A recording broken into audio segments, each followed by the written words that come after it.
Welcome back. In defending its Iraq strategy, the Bush administration increasingly points to success in turning Sunni tribes that fought an insurgency against them into allies in combating al-Qaeda. Embedded with the US military, filmmakers Rick Rowley and David Enders witnessed the strategy in practice at first hand. But they discovered that Shia populations are paying the price for the peace that now reigns in areas where the Sunni insurgency once raged, and that sectarian hatred can still easily erupt, as they found out after rushing to the scene of a car bombing with the US 7th Cavalry Regiment. As Captain Wogelmuth's men arrive on the scene, his Sunni tribal allies draw their weapons on Shiite Iraqi army officers, who they blame for letting a car bomber through their checkpoint. I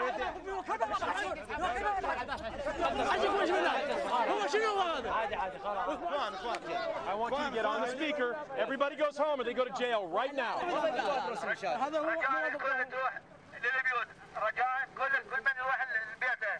Jedi 5, Dagger 6, go. Hey, Roger, you're about to have a civil war on your hands. The problem is that V-bed went right through that IE checkpoint, and nobody stopped it and nobody searched it. And now every person in this town is going to kill those guys. Captain Wogelmuth's alliance survived its first attack, but across the country, the U.S. strategy is contributing to sectarian tensions. هو السبب لأنه يعتبرونا احنا ردنا الأمان والسلم واحنا انحصرنا من جهتين من القاعدة ومن جهة ربعنا ما يسمى يقول بريء عنهم الجيش المهدي.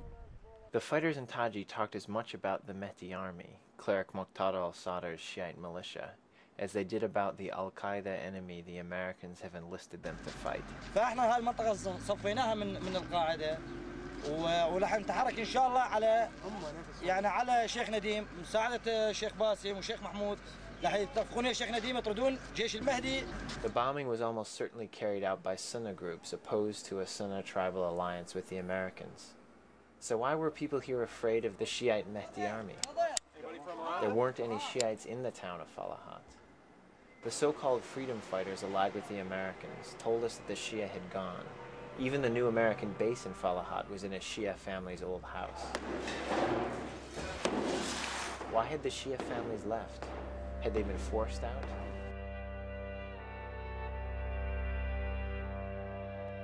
We found them in this slum on the outskirts of Baghdad. This stronghold of the Shiite militia is considered too dangerous for the international media.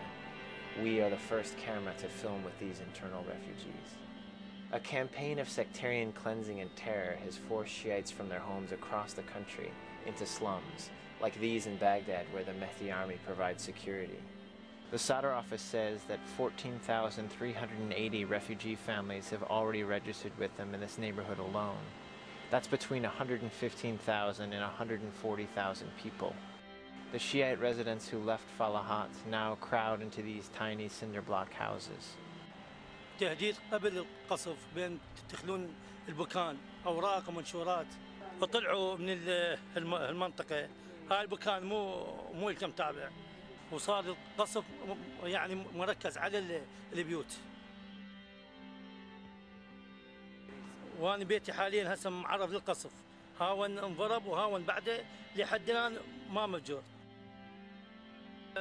بعد ماكو عندنا حل إلا نطلع من البيوت لأن اعطينا ضحايا هواي هم الإرهابيين لأن 7 البوص سقطت 15 يوم بالتحديد فرغت طبوا الإرهاب بيها هي بال 15,000 بيت بعد ما عندنا شيء ملكه بصراحة ويقولون لنا رجعوا بس شلون نرجع أخذت الزمر الإرهابية التهديد بالقتل خلال 48 ساعة وفعلا نفذوا اللي كان مرسوم لهم ضمن الخطة.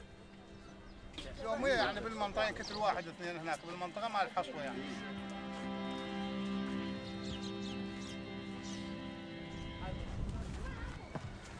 There are no schools here and no doctors.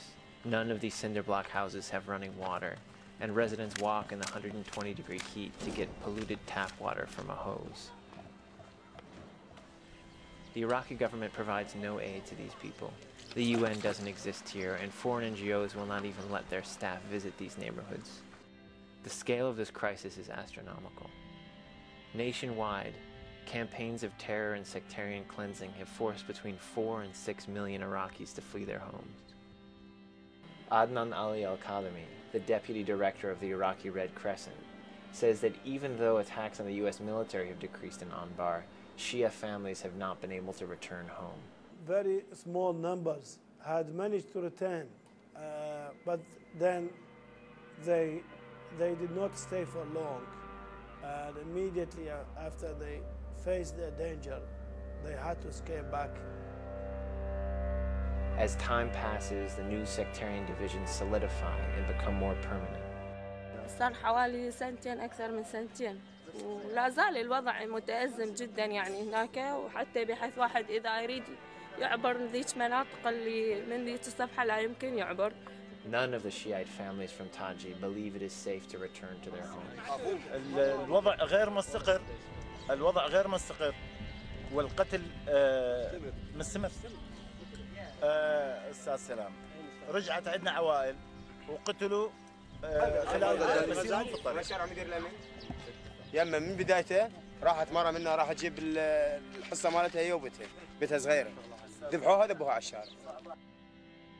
The road home for the Shiite families of Taji is made more difficult by the Americans' new strategy. The refugees say they know exactly who it was that bombed their houses and cleansed the Shia from the region. Sunni tribes American soldiers are working with.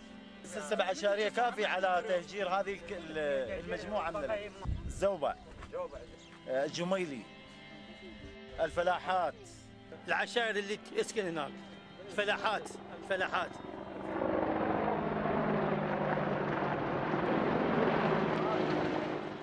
This route was black for any Humvees, and the tanks had to come with the mine-clearing vehicles in front of them. Wow. And so then I come back up and leave, and we're walking down it. It's good to see it different like this. You know, it is a good thing.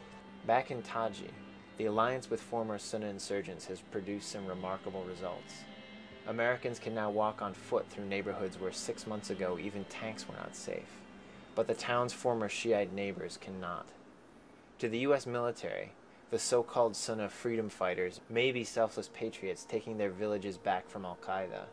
But to some Shiite refugees and to Prime Minister Maliki's administration, many are former war criminals responsible for sectarian cleansing who are using American support to arm themselves for civil war. Saad Mutalebi says that America's new allies include some of the country's worst war criminals. Like the Al-Maria group is notorious for beheading people and killing and major atrocities. And these people are sitting in Al-Maria with the American support now. And the Iraqi army and Iraqi police cannot enter that area. These efforts are tactical moves to resolve today's problem, but in essence you're adding another problem with another layer to the problems of Iraq. In Amman, Abu Risha downplayed sectarian divisions and claimed to be the representative of all Iraqi tribes, both Shia and Sunni. صحوة صلاح الدين، صحوة ديالة. إن شاء الله الموصل في طريقنا عليها ولكن وكركوك. أما الجنوب بالتنسيق مع كامل مع كل العشائر الموجودة في الجنوب. كل العشائر العراقية الآن أنا منسق معها وهي بزعامتي. But while we were in Taji, Abu Risha seemed to have trouble just holding the Sunni alliance together. I do know Abu Risha left the country, so, Abdul Sattar. He left the country, and there's been a lot of bickering, a lot of fighting, and there's probably issues with, you know, influences and power and who's getting money and who's not getting money. But I think they can hold that together. So a few of the fighters have left. I don't think it certainly hasn't disintegrated. But the captain is quick to recognize the complexities of his mission.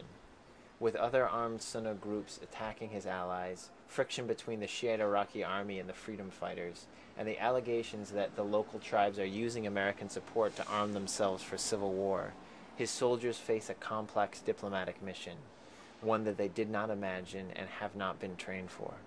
The one thing that we ask is that the people back home remember that these are very young kids that they're sending off to be politicians and policemen and diplomats. It's done every day by soldiers, soldiers that are very young, 17 years old sometimes, without a lot of experience, without a lot of training, without a lot of support. and we couldn't ask them to do anything more. That's it for the programme. If you have any views you'd like to share with us, then we'd love to hear from you on aljazeera.net/English. Until next time, goodbye.